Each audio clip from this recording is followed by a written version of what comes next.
कहानी की शुरुआत होती है इयन नाम के लड़के से, जो एक बैंक में चेक लेकर कुछ पैसे निकालने गया। उसने कैशियर के बताए कागजों पर साइन किए और पैसे लेकर निकल गया। पर उसके जाते ही कैशियर की सिट्टी पिट्टी गुम हो गई, क्योंकि उसने देखा कि वो चेक तो नकली था और उसमें लिखा था कि वो बैंक लूटने के लिए माफी चाहता है। फिर हम देखते हैं कि इससे कुछ दिन पहले इयन और उसके पिता विसेंटे एक दुकान में कुछ खरीदने गए। विसेंटे अंदर गया और इयन बाहर ही उसका इंतजार कर रहा था। इधर दुकान में विसेंटे ने कुछ शराब की बॉटल्स अपनी जैकेट में छुपा ली और इयन को इशारा कर दिया।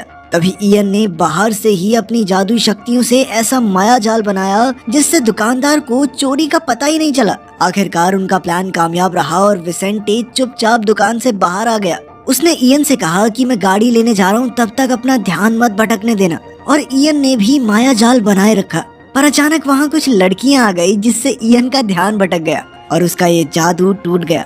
उसी पल दुकानदार को चोरी का पता चल गया और वो हथौड़ा लेकर विसेंटे के पीछे दौड़ी। फिर उसने इयन को देख लिया तो वो उसकी तरफ बढ़ी, लेकिन उसके कुछ करने से पहले ही इयन ने उसे पीछे हट जाने को कहा। अब उस औरत ने गुस्से में इयन पर हमला करने की कोशिश की तो इयन ने बचाव में अपनी बंदूक बाहर निकाल ली। पर जब वो रुकी नहीं तो अचानक इयन ने उस पर गोली चला दी। उसी पल वो औरत जमीन पर गिर पड़ी और उसके पेट से खून बहने लगा। इससे पहले कि कोई उन्हें देखता, विसेंटे तुरंत इयन को लेकर गाड़ी में भाग निकला। उनके जाते ही एक पुलिस वाला वहां आया और उसने देखा कि वो औरत सड़क पर लेटकर दर्द में करहा रही थी। मगर सच तो ये था कि उसे गोली लगी ही नहीं थी, बल्कि बंदूक और खून भी इयन का बनाया एक दूसरा माया जाल था। खैर, इसके बावजूद उस औरत ने पुलिस को चोरी के जुर्म में विसेंटे का पीछा करने को कहा और जल्द ही पुलिस उनके पीछे पड़ गई। ये देखकर विसेंटे काफी गुस्से में था, क्योंकि वो नहीं चाहता था कि उसकी गाड़ी ब्लैक लिस्ट हो जाए। इसलिए उसने इयन से कहा कि जल्दी से गाड़ी का हुलिया बदल दे। इयन ने ऐसा ही किया, पर कुछ देर बाद वो कहने लगा कि मैं ऐसी छोटी मोटी चोरियां करके तंग आ चुका हूँ। उसने पूछा कि वो अपनी शक्तियों की मदद से बैंक क्यों नहीं लूटते, जिस पर विसेंटे ने जवाब दिया कि इसमें पकड़े जाने का खतरा है। अगर किसी को भी उसकी शक्तियों का पता चल गया तो सरकार उसे बंदी बनाकर अपने फायदे के लिए इस्तेमाल करेगी। अब पुलिस तेजी से उनके करीब आ रही थी, इसलिए इयन ने एक और माया जाल बनाया जिसमें पुलिस को लगा कि जोरदार बर्फ पड़ रही है और अचानक उन्हें लगा कि उनकी गाड़ी पलट गई। पर सच तो ये था कि गाड़ी एकदम सही सलामत थी और उन्हें कुछ नहीं हुआ था। तभी हम देखते हैं कि एड्रियाना नाम की एक औरत ने एक सीसीटीवी फुटेज देखी जिसमें इयन अपनी शक्तियों का इस्तेमाल कर रहा था। इसे देखकर एड्रियाना ने चैन की सांस ली, क्योंकि वो बरसों से उसे ढूंढ रही थी। खैर, अगली सुबह इयन ने एक डरावना सपना देखा जिसमें अर्ज़ला नाम की एक औरत चिल्ला रही थी और उसकी गोद में एक बच्चा था। तभी इयन की आंख खुल गई और विसेंटे ने उसके जन्मदिन पर उसे बधाई दी। विसेंटे उसके लिए कुछ खास बना रहा था तो इयन ने उसका शुक्रिया अदा किया। पर कुछ देर बाद इयन ने कहा कि वो अपना जन्मदिन मनाने आर्केड में जा रहा है। वहीं दूसरी ओर हम कल वाले पुलिस वाले को देखते हैं, जो अपनी एक दोस्त को बता रहा था कि कैसे कल तेज बर्फबारी की वजह से वो चोरों को पकड़ नहीं सके। लेकिन उसकी दोस्त को उस पर यकीन नहीं हुआ, क्योंकि इस इलाके में आज तक कभी बर्फबारी हुई ही नहीं। इस दौरान हम देखते हैं कि परसेप्टर नाम का एक आदमी चुपके से उनकी बातें सुन रहा था। उसने सुना कि कुछ खास एजेंट्स इयन और विसेंटे को ढूंढ रहे हैं, तो उसने भी उनका पीछा करना शुरू कर दिया। शाम के समय एड्रियाना ने अपने आदमियों के साथ विसेंटे को उसकी बोट पर ढूंढ लिया, लेकिन इयन वहां मौजूद नहीं था। एड्रियाना ने कहा कि वो एजेंसी की तरफ से आई है। ऐसा लग रहा था कि वो पहले एक दूसरे को जानते थे। असल में वो दोनों एक खास ऑर्गेनाइजेशन के लिए काम करते थे, जो इयन जैसे लोगों पर एक्सपेरिमेंट करती थी। अब एड्रियाना ने विसेंटे से इयन की जानकारी हासिल करने के लिए उस पर अत्याचार करने शुरू किए, पर जल्द ही उसे खबर मिली कि इयन का पता लग गया है। इसके बाद एजेंसी के लोग इयन को अगवा करने पहुंच गए, पर वहां परसीवर पहले से मौजूद था। जब उसने एड्रियाना के आदमियों को देखा तो उसने उन पर हमला करके इयन को बचाने की कोशिश की। फिर उसने एड्रियाना को चेतावनी दी कि वो यहीं मौजूद है। एड्रियाना जानती थी कि परसीवर कितना ताकतवर है, इसलिए उसने अपने आदमियों को हर हाल में परसीवर को रोकने को कहा, क्योंकि वो उसे इयन तक पहुंचने नहीं दे सकती थी। अब परसीवर उनका नया टारगेट बन चुका था, पर उसने खुद को बचाने के लिए एजेंट्स को एक भ्रम में डाल दिया। इधर इयन ने उसे देखा तो उसे एहसास हुआ कि उसकी तरह और भी लोग मौजूद हैं जो माया जाल बना सकते हैं। खैर, जल्द ही कई सारे एजेंट्स ने एक साथ परसीवर पर हमला बोलकर उसे पकड़ लिया और उसके सर पर लोहे का मास्क लगा दिया गया। तभी वहाँ एस्टर नाम की औरत और कुछ एजेंट्स आए जो इयन को पकड़कर एड्रियाना से मिलवाने ले गए। अब वो वैन में एड्रियाना के पास गए जहाँ विसेंटे पहले से बेहोश पड़ा था। तब इयन के कुछ कहने से पहले ही एड्रियाना ने इयन के सर पर लोहे का मास्क लगाया और उसका ब्लड सैंपल लेकर जांच के लिए लैब में भेज दिया। वहीं दूसरी ओर परसीवर ने उन सभी एजेंट्स की हड्डी पसली एक कर दी जिन्होंने उसे पकड़ा था। फिर उसने लोहे का मास्क उतारा और एड्रियाना की वैन को रोकने निकल पड़ा, पर तब तक काफी देर हो चुकी थी। कुछ समय बाद एड्रियाना ने इयन के सर से लोहे का मास्क उतारा और बताया कि वो एजेंसी के हेडक्वार्टर्स में है। इयन ने उससे पूछा कि आखिर वो चाहती क्या है, तो एड्रियाना ने उसे द अवेयरनेस नाम की एक ऑर्गेनाइजेशन के बारे में बताया। उसने बताया कि ये ऐसे लोगों की ऑर्गेनाइजेशन है जो अपनी शक्तियों से पूरी दुनिया को चलाते हैं। एड्रियाना ने बताया कि परसेप्टर इस ऑर्गेनाइजेशन का आखिरी मेंबर है और वो इयन को अपने साथ मिलाना चाहता है। अब एड्रियाना चाहती थी कि इयन उसे वो फॉर्मूला बताए जिससे उसे ये शक्तियाँ मिली हैं। असल में इसके जरिए वो परसेप्टर को मारने का तरीका ढूंढना चाहती थी। तब इयन को एहसास हुआ कि यहाँ उस पर चूहों की तरह सिर्फ एक्सपेरिमेंट्स किए जाएंगे, तो उसने कहा कि वो अपने पिता के साथ यहाँ से जाना चाहता है। पर एड्रियाना ने कहा कि अपने पिता को देखना चाहते हो तो जैसा मैं कहती हूँ वैसा करो। एड्रियाना ने उसे एक खास तरह का माया जाल बनाने को कहा। इयन ने वैसा ही किया, पर एड्रियाना कहने लगी कि काम पूरा नहीं हुआ है। इस पर इयन कहने लगा कि जब तक मैं अपने बाप को नहीं देख लेता, इससे ज्यादा कुछ नहीं करने वाला मैं तुम्हारे लिए। आखिरकार एड्रियाना इयन को विसेंटे के पास ले गई और तब इयन को एहसास हुआ कि एड्रियाना और विसेंटे तो पहले से एक दूसरे को जानते थे। इयन ने उनसे पूछा कि वो कैसे मिले, जिस पर एड्रियाना ने कहा कि उसे खुद पता चल जाएगा। एड्रियाना ने इयन से कहा कि वो विसेंटे के दिमाग में घुसकर उसकी यादों से सच का पता लगा सकता है। ये सुनकर विसेंटे ने इयन को ऐसा करने से सख्त मना कर दिया, मगर इयन ने उसकी बात नहीं सुनी। तब एड्रियाना ने इयन को अर्ज़ला की तस्वीर दिखाई और उसे विसेंटे के दिमाग में जाकर देखने को कहा कि अर्ज़ला कौन है। विसेंटे ने उसे बहुत बार रोका, लेकिन इयन फिर भी उसकी यादों में गया, जहाँ उसे पता चला कि विसेंटे एड्रियाना के साथ कई साल पहले काम करता था और एक दिन विसेंटे ने अर्ज़ला नाम की उस औरत के बच्चे को चुरा लिया और वहाँ से भाग निकला। तभी अचानक इयन उसकी यादों से बाहर आ गया और एड्रियाना ने उससे पूछा कि उसने क्या देखा। इयन ने उसे उस बच्चे के बारे में बताया जो विसेंटे ने चुराया था। तब जाकर इयन को एहसास हुआ कि वो बच्चा कोई और नहीं बल्कि वो खुद है, यानी विसेंटे उसका असली बाप नहीं है और वो औरत अर्ज़ला जो उसके सपने में आई थी वो ही उसकी माँ है। इस पर एड्रियाना कहने लगी कि हो सकता है तुम्हारी माँ अब भी जिंदा हो और मैं तुम्हें उसे ढूंढने में मदद कर सकती हूँ। खैर, फिर वो इयन का ब्लड एनालिसिस देखने के लिए कमरे से बाहर चली गई। इसके बाद वो अपने बॉस से मिली और उसे बताया कि इयन की रिपोर्ट्स ठीक नहीं आई हैं। असल में उन्हें इयन के खून में उसकी शक्तियों का कोई फॉर्मूला नहीं मिला। उसकी ब्लड रिपोर्ट बिल्कुल एक आम इंसान जैसी थी। उसके बॉस को भी ये बात कुछ समझ सी नहीं आई। तो एड्रियाना ने कहा कि इसका सिर्फ एक ही मतलब है कि इयन को ये शक्तियाँ अपने माँ बाप से मिली हैं और वो इनके साथ ही पैदा हुआ था। उसके बॉस को कुछ समझ नहीं आया, तो एड्रियाना ने बताया कि अर्ज़ला और इयन के पिता दोनों के शरीर में वो फॉर्मूला मौजूद था।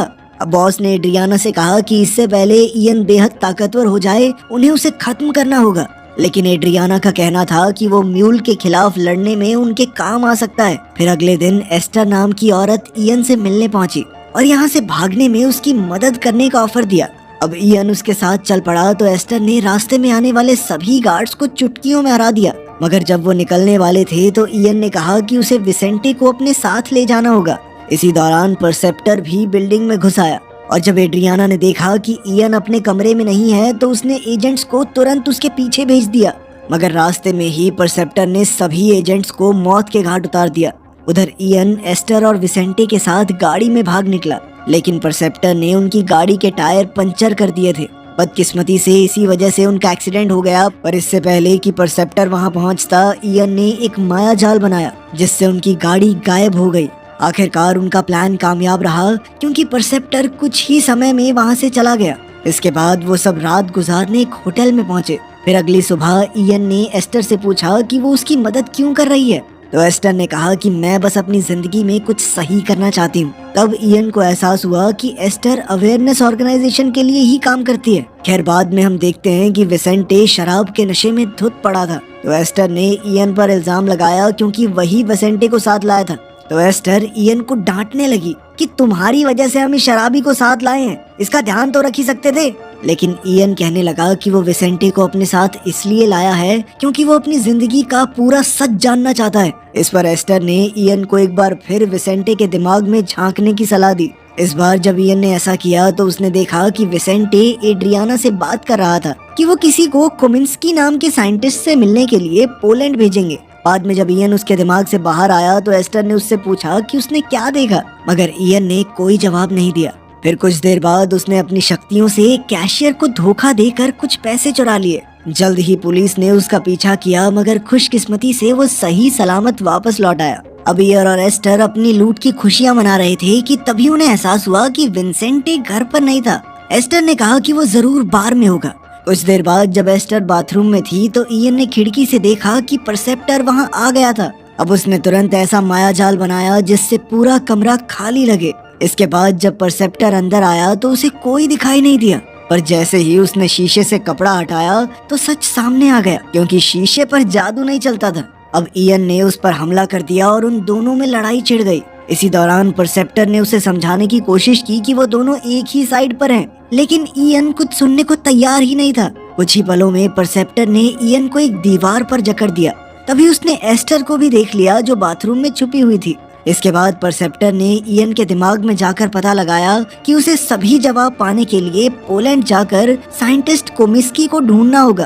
तब इयन बेहोश हो गया और परसेप्टर वहां से चला गया। कुछ देर बाद जब उसकी आंख खुली तो विंसेंटे वापस आ गया था और उसने इयन को बहुत डांटा, क्योंकि बैंक में चोरी की खबर हर जगह फैल गई थी। मगर अब इयन को उसकी किसी बात से फर्क नहीं पड़ता था। उसने विंसेंटे से कहा कि मुझे बेटा बुलाने की कोई जरूरत नहीं है। ये सुनकर विंसेंटे को काफी गहरा सदमा लगा और उसने कहा कि मैंने जो कुछ भी किया तुम्हारे लिए किया था। लेकिन इयन ने उसकी बात नहीं सुनी और कहने लगा कि कामिंस्की को ढूंढने पोलैंड जा रहा हूँ मैं। विंसेंटे ने उसे ऐसा करने से रोका, क्योंकि पूरा सच जानने से उसे बहुत तकलीफ होगी। लेकिन फिर भी इयन ने उसे छोड़कर एस्टर के साथ पोलैंड जाने का फैसला किया। उधर एड्रियाना के एजेंट्स ने उसे खबर दी कि इयन ने पोलैंड की टिकट्स खरीदी हैं। एड्रियाना को एहसास हुआ कि ऐसे तो इयन को सब सच पता चल जाएगा, इसलिए उसने अपने एजेंट्स को पोलैंड में इयन का इंतजार करने को कहा। मगर बदकिस्मती से परसेप्टर पहले ही पोलैंड पहुंच चुका था और उसने एजेंट्स का पूरी तरह सफाया कर दिया। फिर इयन और एस्टर पोलैंड में कामिंस्की के घर पहुंचे, मगर वहां कोई भी नहीं था।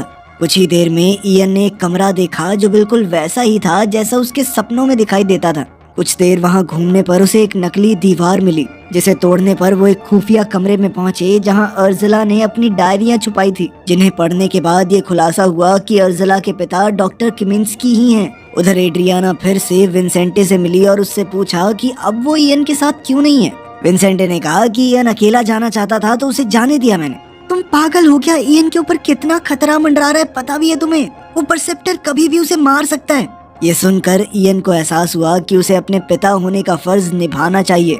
वहीं दूसरी ओर इयन जब खुफिया कमरे से बाहर आया तो उसने देखा कि एस्टर परसेप्टर को भी अपने साथ अंदर ले आई थी। एस्टर ने कहा कि परसेप्टर तुम्हारे सारे सवालों का जवाब दे देगा, पर इयन ने उसकी एक ना सुनी और बंदूक निकाल ली। लेकिन परसेप्टर डरा नहीं और उसने अपनी कहानी बताई। उसने कहा कि वो इयन का असली बाप है। ये बात सुनकर इयन हक्का बक्का रह गया। कई साल पहले कोल्ड वॉर के समय डॉक्टर किमिंस्की ने ये फॉर्मूला बनाया था ताकि दुश्मनों के दिमाग को पढ़ा जा सके, और उसने ये ताकत अपनी बेटी और परसेप्टर को भी दे दी। पर जब युद्ध खत्म हुआ तो सरकार ने ऐसी ताकत वाले लोगों को खत्म करने का फैसला किया, पर फिर म्यूल नाम के एक आदमी ने पूरी सरकार को अपने काबू में करके हरा दिया। आखिरकार म्यूल ने बाकी सबके साथ मिलकर अवेयरनेस नाम का ग्रुप बनाया और वो सब अपनी शक्तियां छुपाकर आम जिंदगी जीने लगे। इसी के बाद इयन का जन्म हुआ। इससे पहले कि इयन कुछ कह पाता, अचानक एड्रियाना के एजेंट्स ने वहां हमला कर दिया। जैसे ही परसेप्टर ने ये देखा तो उसने तुरंत इयन से कहा कि जल्दी यहाँ से निकल जाओ और मेरे स्पेन वाले घर में जाना, वहाँ तुम्हें सभी सवालों के जवाब मिल जाएंगे। इयन कहने लगा कि मुझे घर का पता तो मालूम ही नहीं है, लेकिन एस्टर को एड्रेस पता था। इसके बाद परसेप्टर ने डट कर एजेंट्स का सामना किया और उधर इयन एस्टर के साथ भाग निकला। आखिरकार परसेप्टर पकड़ा गया और एड्रियाना के एजेंट्स उसे एड्रियाना की लैब में ले गए, जहां उसका ब्लड सैंपल लिया गया। आखिरकार एड्रियाना परसेप्टर के सामने आई और उसे म्यूल कहकर पुकारा। एड्रियाना ने कहा कि वो उसके खून से शक्तियों का फॉर्मूला निकाल कर उसे बर्बाद कर देगी, पर जल्द ही उसे एहसास हुआ कि परसेप्टर के खून से फॉर्मूला नहीं निकाला जा सकता, क्योंकि फॉर्मूला पूरी तरह उसके खून से जुड़कर एक हो चुका था। फिर एड्रियाना ने अपने बॉस से कहा कि अब इयन ही उनकी आखिरी उम्मीद है। उधर जब परसेप्टर अकेला था तो उसने रोबोट की आंखों में देखा और उसके कंट्रोलर का दिमाग अपने कब्जे में कर लिया। इसका मतलब ये था कि परसेप्टर के पास लोगों को काबू करने की भी शक्ति थी। इस तरह उसने खुद को आजाद किया और फिर अपनी शक्तियों से वहां मौजूद सभी एजेंट्स को मार कर भाग गया। वहीं दूसरी ओर जब इयन और एस्टर परसेप्टर के घर पहुंचे तो इयन ने देखा कि उसकी मां अब भी जिंदा थी, लेकिन एक्सपेरिमेंट्स की वजह से उनकी हालत मुर्दों जैसी हो गई थी। इयन अपनी मां के दिमाग में गया तो उसे परसेप्टर दिखाई दिया और उसने कहा कि उसे दुख है कि इयन को अपनी मां को इस हालत में देखना पड़ रहा है। खैर फिर परसेप्टर ने कहा कि इयन अर्ज़ला की याददाश्त के जरिए उससे बात कर सकता है। जैसे ही इयन अर्ज़ला के दिमाग में घुसा तो उसने एक जवान अर्ज़ला को देखा जो अपने छोटे से बेटे के साथ खेल रही थी। उसी समय परसेप्टर ने इयन को दिखाया कि कैसे एड्रियाना के लोगों ने उसकी मां पर अत्याचार किए। तब उसकी मां ने फॉर्मूले की सभी कॉपीज को तबाह कर दिया और असली फॉर्मूले को एक याद बनाकर इयन के दिमाग में भर दिया। अब परसेप्टर ने इयन से ये फॉर्मूला मांगा पर इयन ने कोई जवाब नहीं दिया। इयन को एहसास हो गया कि उसकी मां ने ये फॉर्मूला सिर्फ उसे इसलिए दिया ताकि ये किसी और के हाथ ना लग सके। अब परसेप्टर का पारा चढ़ गया और उसने जबरदस्ती इयन से फॉर्मूला लेने की कोशिश की, पर जैसे ही वो इयन की ओर बढ़ा तो एक अदृश्य दीवार ने उसे रोक लिया। कुछ ही पलों में वो असलियत में लौट आए और इयन को एहसास हुआ कि उसकी मां ने सिर्फ उस फॉर्मूले को बचाए रखने के लिए कितने दर्द सहे थे। उसी वक्त एड्रियाना और उसके एजेंट्स कमरे में घुस आए पर इयन बहुत गुस्से में था और उसने सब पर हमला कर दिया। अब उसकी भी तीसरी शक्ति जागृत हो गई थी, जिससे उसने एड्रियाना और उसके एजेंट्स का दिमाग काबू करके उनसे अपने ही सर पर बंदूक तनवा दी। एड्रियाना ने उससे रुकने की भीख मांगी, पर तभी परसेप्टर ने वहां आकर इयन से कहा कि उसे इन सबको मार देना चाहिए क्योंकि इन्होंने उसकी मां पर इतने जुल्म ढाए थे।